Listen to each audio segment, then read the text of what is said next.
سورہ بقرہ کی ایک مشہور آیت جسے ہم اپنی روزمرہ زندگی میں بار بار پڑھتے ہیں لیکن اکثر اسے غلط ادا کر دیتے ہیں، یہ والی آیت ان اللہ علی کل شیء قدیر، اس میں ایک لفظ ہے شیء۔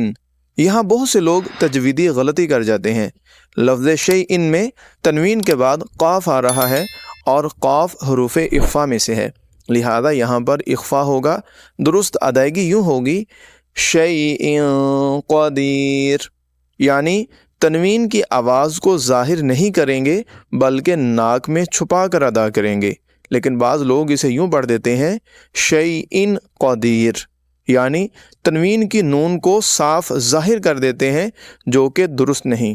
یاد رکھیں، جب نون ساکن یا تنوین کے بعد حروف اخفا میں سے کوئی حرف آ جائے تو وہاں اخفا ہوتا ہے، اور اخفا کا مطلب یہ ہے کہ نون ساکن یا تنوین کی آواز کو ظاہر نہیں کیا جاتا بلکہ ناک میں چھپا کر ادا کیا جاتا ہے۔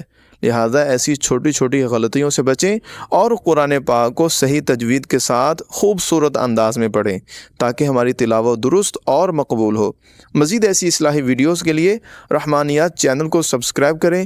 ویڈیو پسند آئے تو لائک کریں، شیئر کریں اور کمنٹس میں اپنی رائے ضرور دیجیے گا۔